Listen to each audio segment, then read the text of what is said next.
Përshëndetje të dashur dëgjues, mirë se erdhët edhe këtë të shtunë në emisionin Hynesha, si zakonisht me ju jam unë Elvana Shala, e sonte do të zhvillojmë bisedën më të jashtëzakonshme që e kemi pasur në të gjitha edicionet e këtij emisioni.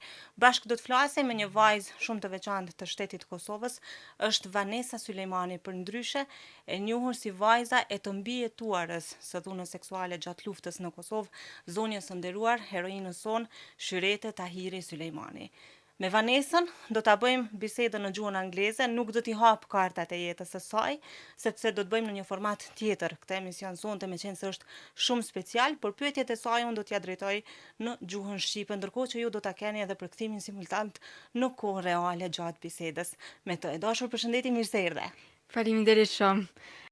Faleminderit shumë që më ftuat këtu, jam shumë e nderuar dhe e privilegjuar që jam në praninë tuaj sot. Është shumë kënaqësi me të pas këtu, tregom si je në këtë të shtunë. Ndihem shumë mirë, ndihem shumë e relaksuar pranë jush, më bëni të ndihem e përulur, kështu që jam e emocionuar të filloj bisedën tonë. Faleminderit që ke pranuar me ndonë historinë e jetës tënde me dëgjuesit e Radio Kosovës. Më duket se është hera e parë e juaja në një intervistë. This is actually my Po, kjo është në fakt intervista ose fjalimi im I parë në radio ose në media dhe padyshim që ndihem shumë rehat pranë jush këtu, kështu që unë ndjeva shumë e mirëpritur ta bëja këtë. Faleminderit shumë, edhe tek ne ke sjell një energji shumë të pastër pozitive dhe jemi shumë të lumtur që të kemi në ambientet e Radio Kosovës. E dashur, ne zakonisht këtë emision e bëjmë me karta, por sonte me ty do ta kemi një bisedë shumë të shtruar, shumë të thjeshtë, por besoj shumë të vlefshme edhe për publikun edhe për ty. Tregom krejt në fillim si ka qenë Vanesa kur ka qenë fëmijë. When I was younger as a child, to be honest, after the war. Kur isha më e vogël si fëmijë, për të qenë sinqert, pas luftës kur shkuam në Kanada, ishte pak e vështirë për mua.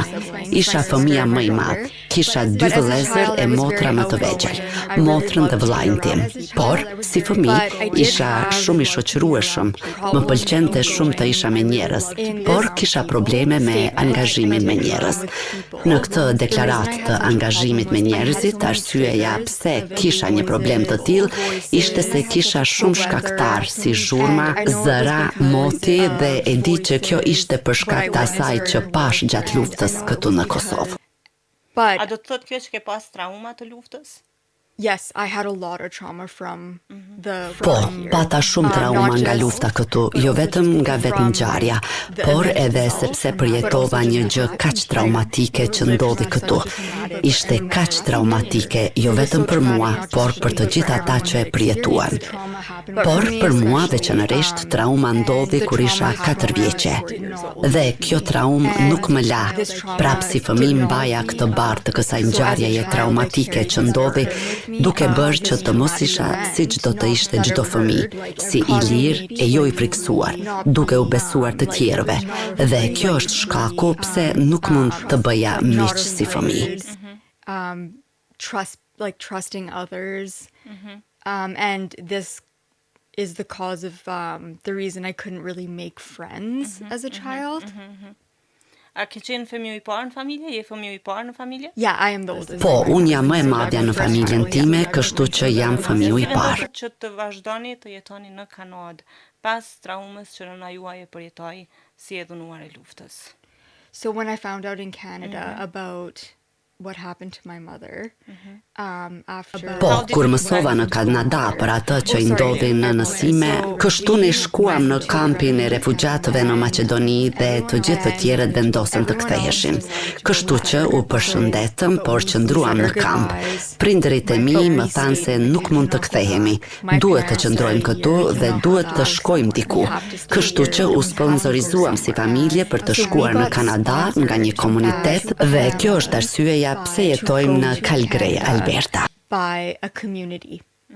And that is why we live in Calgary, Alberta. Nga komuniteti shqiptar?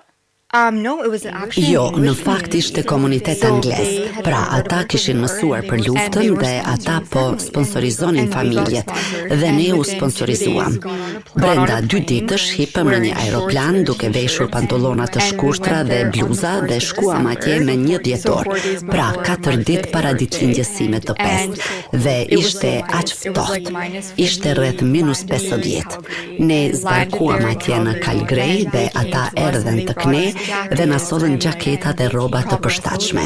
Por ata But they nuk e had kishin no idea idenë that që we were na just kishin put on a futur në një plane aeroplan with në nothing. atë mënyrë pa We had asgjë. nothing with us. Nuk We just kishin had asgjë me vete. whatever we Kishim were allowed to vetëm bring çfarëdo out. që na lejohej Proper të clothes, sillnim në whatever we kam. were- But they had no idea that we were just put on a plane that way with nothing. We had nothing with us. We just had whatever we were allowed to bring at the camp. Realisht as nuk e keni ditë se ku po shkoni. Jo, No, nuk we e kishim didn't. We had no idenë. Na idea. dan They just vetëm copa handed us letre, a as piece of their pasaporta paper. apo diçka të tillë, With no passports sepse or nuk i anything. morën We can get our pasaporta passports deri 6 vjet më vonë And dhe than they vetëm just do të said, shkoni në Kanada "You're going dhe to kaq, Canada," than and prindërit that's e all mi. my A parents keni knew. qenë komplet familje bashk? Yes, Po, we all të went gjithë shkuam together. So bashk. me, my Pra, mom, unë, and my mami im, sister, and then my motra brother ime was dhe born, pastaj and my vëllau sister, im and then my lindi në E thash Kanada. në fillim të Canada. emisionit që jeni vajza e heroinës Shyrete Tahiri Sulejmani, gruaja e dytë e cila ka vendosur të flasë publikisht mbi dhunimin që ka përjetuar, do të thoja mbi traumën mizore që ka përjetuar gjatë kohës së luftës dhe unë e di realisht tërë historinë tuaj, por për publikun e Radio Kosovës, me qenë se është edhe hera e parë që jeni në një medium në Kosovë, do doja pak të ndoje me ne momentet kur e ke kuptuar se nëna juaj është viktim e dhunimit në Kosovë.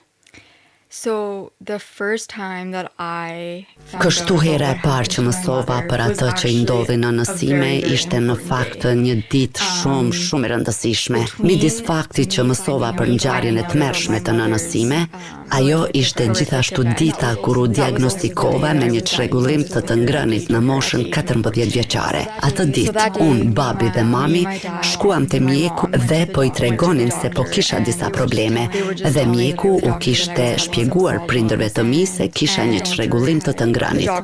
Dhe mbaj mend që kur u kthyem në shtëpi, And I remember we came back home and it was Ke qenë anoreksike?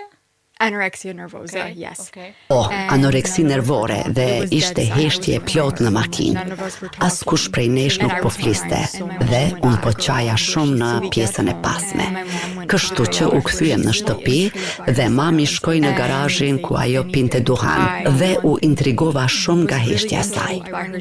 Thash, ajo nuk tha asgjë, sikur asnjë gjë për mua, kështu që hyra në garazh dhe po qaja aq shumë.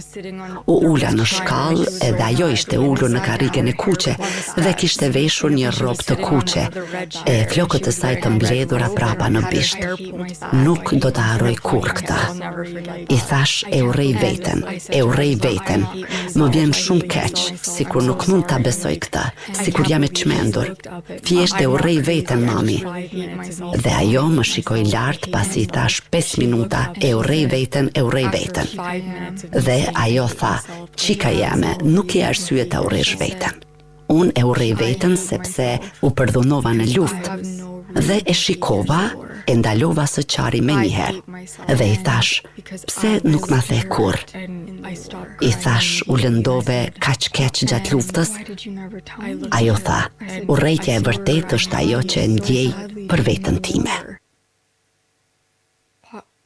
Why did you never tell me? I said, you were harmed so badly during the war.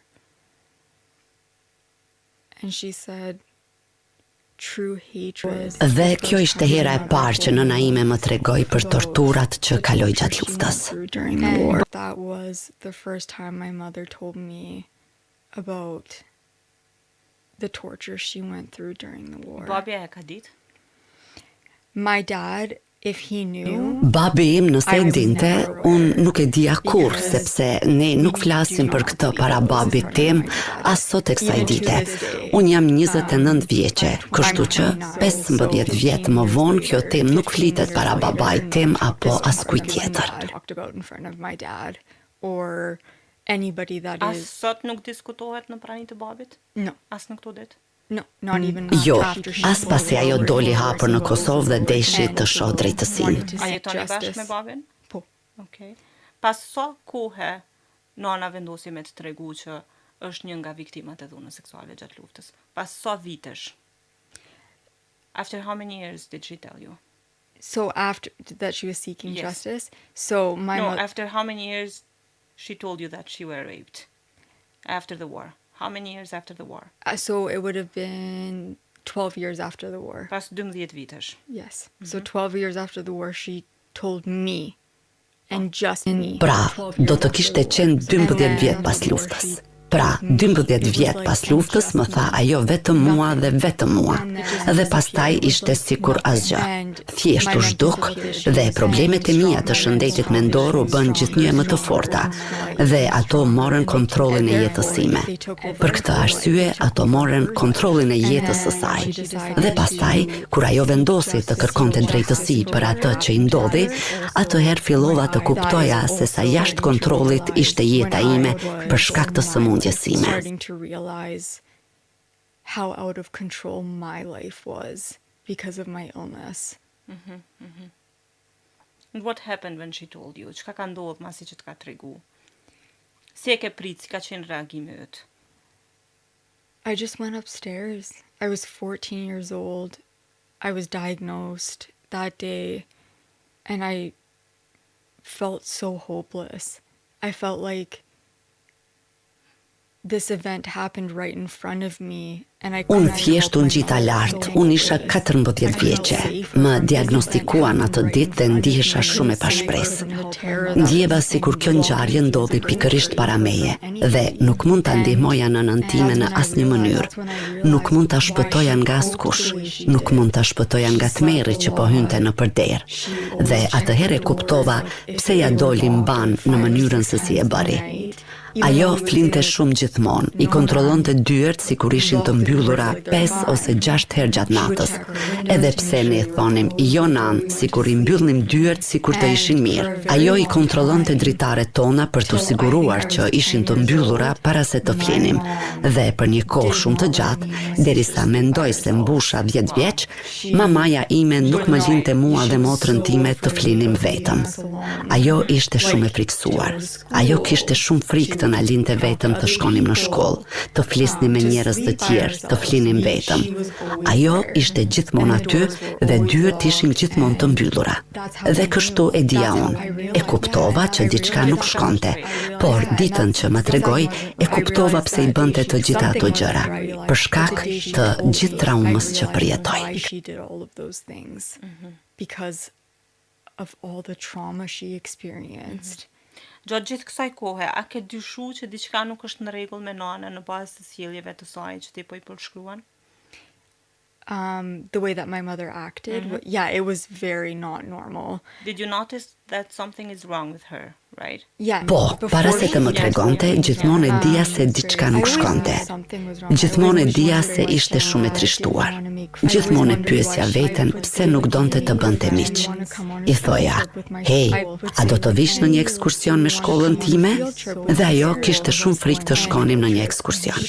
Kështu që vinte, por vetëm sepse donte të sigurohej që kudo që të ishim, ajo ishte aty me ne dhe ishte mënyra e saj për të na mbrojtur nga trauma që ishte jashtë dyerve tona. Ajo në fakt e kishte bërë në njërin nga shtëpitë tona ku jetonim. Ajo vendosi një kompjuter, një komplet të plot PC-sh përpara derës së përparme. Njerëzit duhet të vinin nga mbrapa, kështu që ajo do të ishte në gjendje të shihte kush po vinte te dera dhe se ne të gjithë, si të gjithë njerëzit që do të vinin në shtëpinë tonë, do të pyesnim veten pse është kompjuteri te dera e përparme. Dhe ajo do të thoshte, "Oh, aty është lidhja më e mirë." Dhe ne thonim se duhet ta vendosnim atje. Dhe unë detyrohesha të thosha të njëjtën gjë, por reagimet që merrja nga njerëzit ishin si të çuditshme. Shumë të çuditshme. Dhe ata ishin sikur e dinin se kjo nuk është normale apo jo. Dhe unë thosha, "Si jo, nëna ime e di që është mami im, andaj mos e thuaj këtë." Dhe kur ajo flinte gjatë ditës, unë shkoja në dhomën e saj shumë qetësisht Dhe do t'i thosha, hej mami, si je, a ke nevoj për ndonjë gjë, je mirë? Dhe ajo thjesht thoshte, shumë jam e lodhur qika jeme, shumë jam e lodhur. Dhe unë I thash, në rregull, nëse do të blej diçka më lajmëro. Por nga kjo sjellje saj u përpoqa të kujdesesha për vëllezërit e motrat e mia. Domethënë, ndjeva vërtet nevojën të sigurohesha që të merrja pjesë në takimet prindërore me mësuesit, tu përkatisja drekën, t'i ndihmoja me detyrat e shtëpisë. Acting this way, I tried to take care of my siblings. Like I really felt like I needed to make sure that I attended teacher-parent conferences, made their lunches, helped them with their homework. Një farë forme ke luajtur rolin e nanës për motrën edhe vllahun tjetër që ke pas në shtëpi. Po, absolutisht. Vëmendjes së nanës, vëmendjes totale për shkak të traumës që cilën e kishte kaluar. Absolutely. Like I definitely took a parental role, which obviously caused like a severe amount of problems because Absolutisht, do më thënë mora rolin e prindit, gjë që padyshim shkaktoi një sasi të madhe problemesh, sepse ndërsa kujdesesha për ta, ndalova së kujdesuri për veten time, por nuk e kuptoja se ajo që po bëja ishte e gabuar. Pra, nuk më interesonte për veten time. Do më thënë nuk haja, nuk flija siç duhet, dhe pastaj kjo më bëri të sëmurësha dhe të diagnostikohesha me anoreksi nervore, sepse roli prindëror ishte e vetmja gjë për të cilën kujdesesha. Gjëja më e rëndësishme ishte të sigurohesha që kujdesesha për vëllaun dhe motrën time dhe se ata nuk do të përjetonin asnjë barë, sepse nuk doja që ata të ndiheshin sikur nuk ishin të dashur ose sikur nuk kujdeseshin për ta, sepse mamaja ime flinte. Por nuk doja që ata të mendonin se kjo ishte diçka negative, sigurisht. Kështu që u thash, jo njerëz, ajo thjesht është e lodhur, ka punuar, mos u shqetësoni, është mirë. Unë do t'ju ndihmoj me çfarëdo që të bëni.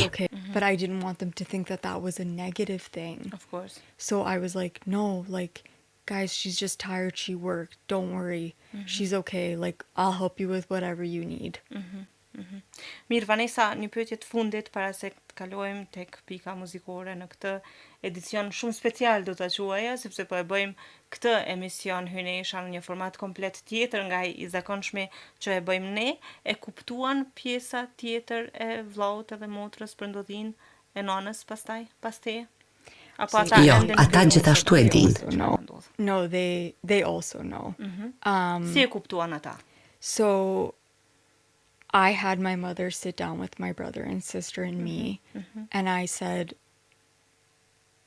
Erin, Alma, you have to listen to what mom has to say. Kështu që e vura nënën time të ulej me mua, vëllain dhe motrën time dhe I thash, Aron, Alma, duhet të dëgjoni çfarë ka për të thënë mami dhe është shumë e rëndësishme që të mos ketë reagime nga ana juaj.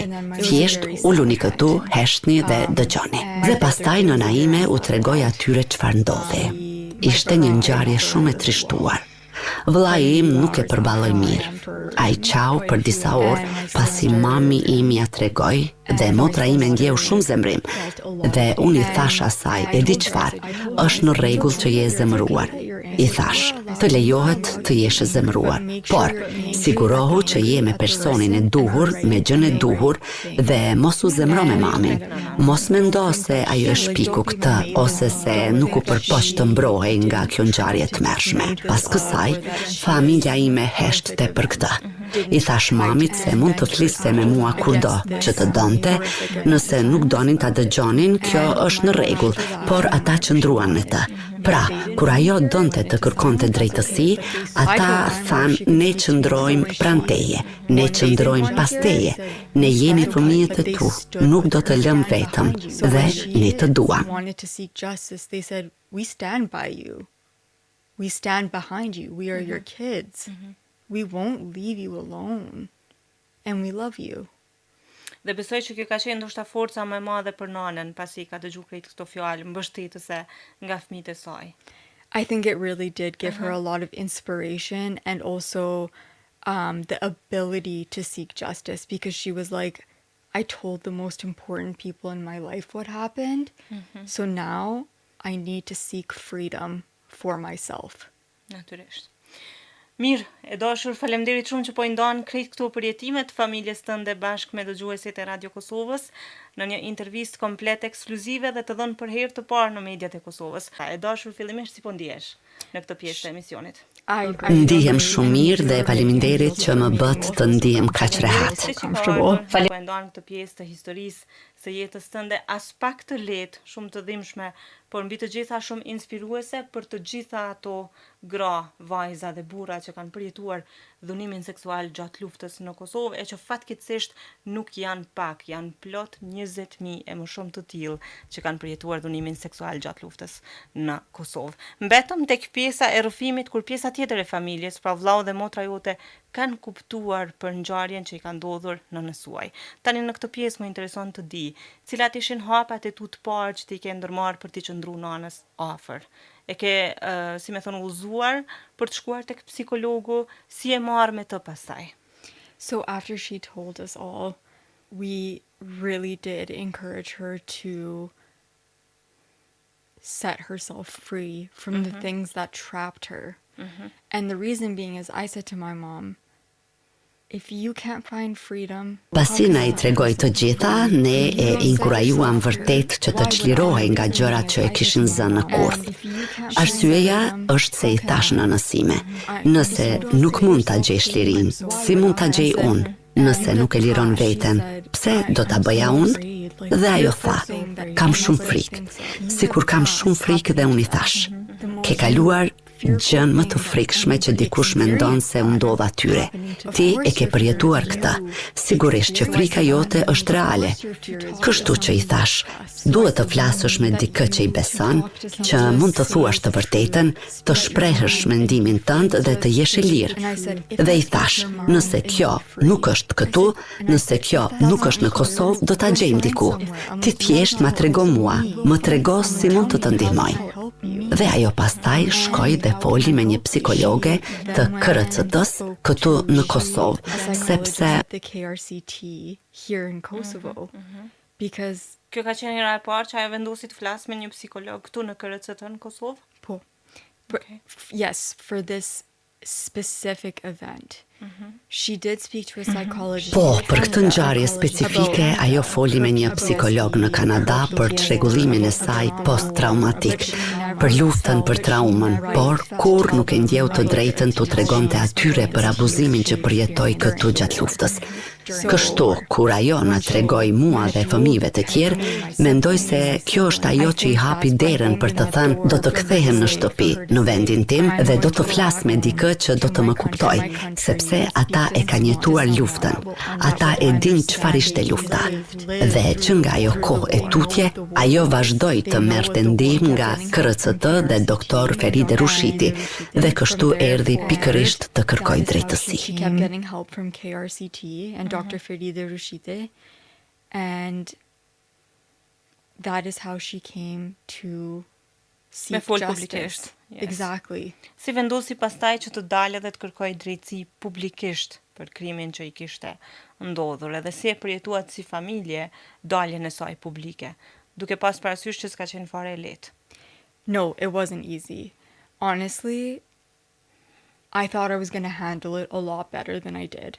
Reason being is because I was like, oh, this is great, like she's Jo, finally nuk ishte making lehtë. this. Sinqerisht mendova But se do ta then, përballoja I shumë më mirë se sa e bëra. Arsyeja ishte sepse mendova, oh, kjo është shumë mirë, sikur ajo më në fund po kërkon drejtësi. Por pastaj arrita në kuptimin e kulturës sonë dhe stigmës që kemi rreth kësaj teme. Dhe kjo më paralizoi, sepse thash me vete, o Zoti i Madh, çfarë do të thonë gjyshrit e mi? O Zoti i Madh, çfarë do të thonë kushërinjtë e mi? Dhe më ra ndërmend me njëherë se çfarë do të thonë të gjithë. Si do ta pranojnë, si do të flasin më me neve. Kjo është dalja e saj publikisht, personi I dytë ndonjëherë në Kosovë pas 25 vitesh të përfundimit të luftës. Thash, kjo nuk është diçka e lehtë, kjo është shumë e madhe. Unë, vëllau dhe motra ime jetojmë në Kanada, kështu që menduam në rregull, të paktën jemi këtu, kështu që nuk është aq keq. Por gabuam. Ishte akoma po aq keq sepse morëm telefonata, kishim njerëz që na dërgonin mesazhe në Facebook. Ndryshuan reagimet e zonjës Shyrete pasi ajo doli publikisht flas për ngjarjen e saj, edhe pa gjithë dashnin që e mori prej popullit Kosovës, gjithë mbështetjen e madhe, dhe jo vetëm prej popullit, por prej të gjitha institucioneve, filluan nga presidenca e deri tek institucioni më i thjeshtë i vendit, si ato publike, po ato edhe private. Kishte tash nana një tjetër qasje karshi jetës? Honestly, I'm so proud of her. I'm so proud that she is my mother and I am her daughter. I can't even Sinqerisht jam shumë krenare me të. Jam shumë krenare që ajo është nëna ime dhe unë jam vajza e saj. Nuk mund t'ju shpjegoj as ndryshimin që ka bërë kjo në jetën e saj. Sikur ajo ndjen kaq shumë liri tani, megjithse është përballur me heshtjen, stigmatizimin dhe jo drejtësinë e zbatueshme. Ajo thot: "Fola me demonin tim më të errët, e lirova, dhe tani dua që të tjerët të lirohen."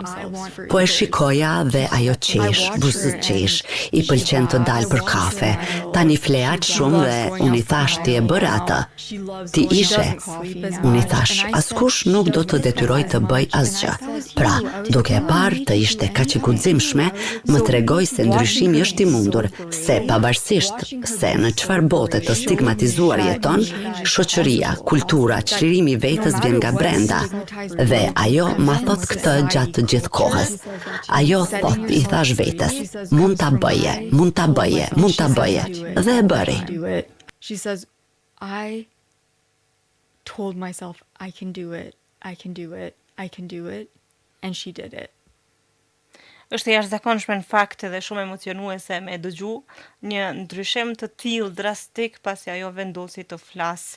Ndoshta jo të flas, jo ta sqaroj tërë ngjarjen e saj që i ka ndodhur, po thjesht të bëj hapin më të rëndësishëm të jetës, duke kërkuar drejtësinë dhe duke vendosur gjithë lëndën e saj në gjykat. Dhe kështu në fakt ishte historia se si e tërë Kosova, e tërë Shqiptaria kuptoi që ajo është e mbjetuara e dytë e cila ka vendosur të dalë publikisht dhe trofej mbi krimin njerëzor që i ka ndodhur gjatë kohës së luftës. Dashur, jemi në pjesën e fundit, tregom si po ndihesh në këtë pjesë. Very comfortable, as I said earlier, very Shumë rehat dhe siç thash më parë, shumë nderuar që mund të flas jo vetëm për nënën time, por edhe për veten time, dhe faleminderit që më lejuat të jem këtu. Ndërkohë që në këtë pjesë do të ndalemi pak edhe tek vetja jote, si ishte Vanesa pas gjitha ngjarjeve që i përjetoi me nënën e saj, pas rrëfimit, pas diagnozës si anoreksike, të ndryshoi pastaj edhe ty perceptimi për jetën, qasja ndaj jetës, pasi kuptove gjithë merren që kishte përjetuar nëna? After my mom went public and said the words to me, I'm proud of you, I was actually in the hospital and I was like, why is my mom proud of me? Like, look where I am. Like, I haven't changed. I haven't done anything. She's the one that made me proud. And Pasi nëna ime doli publikisht dhe më tha fjalët, jam krenare me ty, në fakt isha në spital dhe mendova pse nëna ime është krenare me mua. Shiko ku jam, nuk kam ndryshuar, nuk kam bër asgjë. Ajo është që më bëri krenare mua dhe e kuptova që çlirimi i saj ishte një portë hyrëse. Për mua çlirimi i vetes nga të gjithë demonët që mbaja brenda vetes. Dhe në vitin 2023, nëna ime kur më çoi në spital për herë të fundit qau dhe unë i thash, jo nën, mos qaj, të lutem, gjithçka do të jetë në rregull. Dhe ajo më shikoi dhe tha, nëse të humbas, liria ime do të kishte qenë kot. Dhe asaj ju desh të largohej nga dhoma dhe nuk më lejohej ta shihja për 7 muaj. Kështu që pas kësaj, ato fjalë mbetën brenda meje, ato mbetën në zemrën time. Liria ime do të kishte qenë kot, dhe i përsërisja këto fjalë vetes çdo ditë për 7 muaj, derisa ma lejuan ta shihja atë përsëri. Dhe ajo më pa. Unë isha shumë më mirë se sa kur ajo më kishte lënë. Dhe ajo më tha, nuk mendova kurrë se do të vija dhe do ta përjetoja këtë. Mjekët i thanë, nuk e dim si zënjush Sulejmani, si ajo mund të ketë qenë hera e fundit që e sheh vajzën tënde. Dhe unë i thash, herën e parë që e pash pas 7 muajve të gjatë, i thash, liria jote nuk ishte e kotë, sepse tani jam e lirë dhe tani do të bëj krenare. And I said to her the first time I saw her, after the 7 long months, I said, your freedom wasn't for nothing. I said, because now I'm free. And now I am going to make you proud. Wow. Për këtu 7 muaj në izolim, 7 muaj pa pas mundësi me pa nanën, as kënd familjes besoj. No one. Këtë ka shku më shumë t'in mendje. All the time I was thinking. Gjatë gjithë kohës mendoja me vete, 15 vjet hyrje dalje nga një spital është një kohë e gjatë. Ke qenë veç 15 vjeçare në atë kohë? No, I spent 15 years going in and out of hospital. Okay. So from 14 Jo, hospital. kisha 15 vjet duke hyrë dal nga spitali, pra nga 14 deri në 28 vjet. Pra, isha 28 vjeçare kur më në fund vendosa se nuk do të përfshihesha në sjellje të tilla. Kjo më dëmtoi dhe ishte 6 janari dhe i thash vetës në izolim, në vështirësi, kur nuk më lejohej të dilja nga dhoma. Isha në shtrat për një kohë shumë të gjatë. Thash o Zot, mbaje nënën time të lirë dhe lejoje të më shoh të lirë. Dhe lutesha për këtë çdo ditë. Keep my mother free and let her see me be free. And I prayed for that every day. Wow. Wow. Çfarë lutje emocionale dhe çfarë lutje mrekullueshme dhe si duket, Zoti ka dëgjuar lutjet tuaja. Yeah. Edhe ka bërë ëndrrën tënde realitet. Që nëna jote të ketë mundësi të shohë sërish të lirë nga diagnoza dhe të lirë nga të gjitha vuajtjet që ti ke përjetuar në moshën e adoleshencës dhe jo vetëm.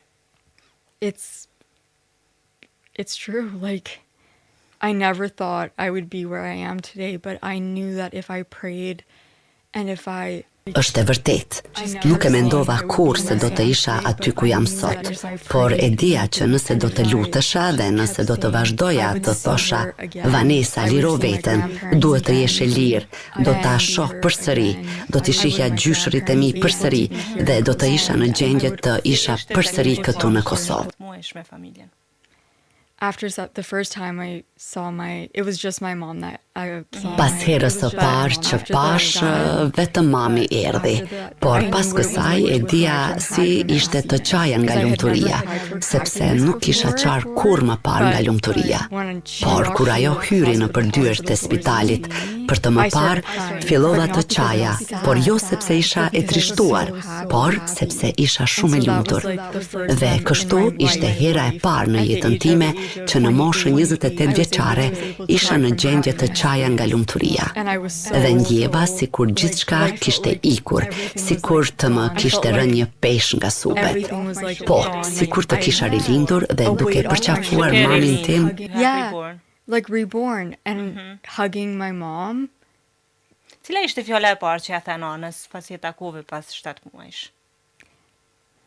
Nan, I hope I made you proud. Nan, shpresoj që të kam bërë krenare. Proud. She said, you've always made me proud. Ajo tha gjithmonë më ke bërë Si krenare. rrjedhi jeta pastaj pasi dole nga spitali, jemi krejt në minutat e fundit të kësaj interviste. After I left the hospital, I said, I'm never going back, and I will never go back. And I said, Pasi dola nga spitali, i thash, nuk do të kthehem kur prapa. Dhe i thash se nuk do të doja kur një fëmijë tjetër, prindërit e të cilët kanë përjetuar krime lufte, konkretisht dhunë seksuale, të mbyllej për 15 vjet, sepse nuk mundën ta çlironin veten nga ai dëm. Dhe tani e tëra çfarë dua ta bëj është të ndihmoj njerëzit e tjerë të kuptojnë traumën ndërbrezore dhe efektet që ka në mirëqenien mendore dhe fizike e financiare. Dhe kjo është shpresa ime, të ndihmoj fëmijët në çdo zonë lufte, por veçanërisht këtu, ku është shtëpia ime dhe zemra ime është në Kosovë. war crime zone, but especially here where my home is and my heart is in Kosovo. Vanessa, në gjithë këtë ngjarje, në gjithë këto përjetime, dhe me veten tënde si vajzë e re, por edhe me përjetimet e nënës tënde, sigurisht tani keni një vizion të qartë për të ardhmen tënde. Cilat janë planet e tua për të ardhmen? Do të vazhdosh të merresh me këto kauza?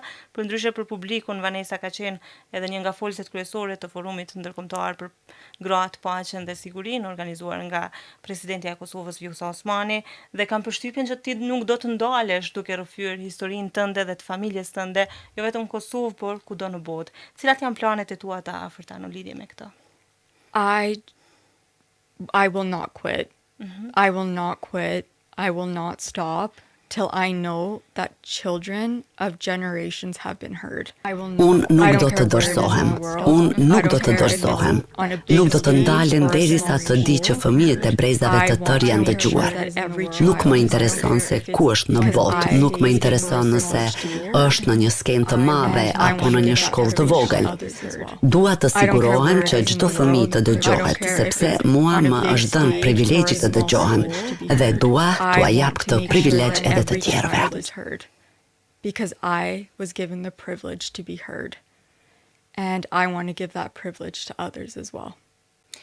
Vanessa, për neve ishte privilegj i jashtëzakonshëm që dëgjuam këtë rrëfim tëndin po aq të jashtëzakonshëm dhe të thënë për herë të parë në mediat e Kosovës që nga fëmijëria jote deri në ditët e sotme bashkangjitur me të gjitha përjetimet që heroina jote, nëna juaj ka përjetuar gjatë kohës së luftës. Duke të falenderuar përzemërsisht për çiltërsinë tënde, për të gjitha porositë, për rrëfimin të jetë të ndjeshëm, por me porosi të mëdha brenda rreshtave, unë të falenderoj për kohën tënde, që ishe sot me ne, edhe dua krejt në fund një porosi tënden për të gjithë fëmijët të cilët kanë prindër të mbijetuar të dhunës seksuale gjatë luftës në Kosovë, dhe kam përshtypjen që është një numër i madh i tyre, shumica prej të cilëve nuk kanë guxim të flasin, shumica prej të cilëve mbas edhe nuk e dinë që prindërit e tyre kanë kaluar nëpër trauma të ngjashme.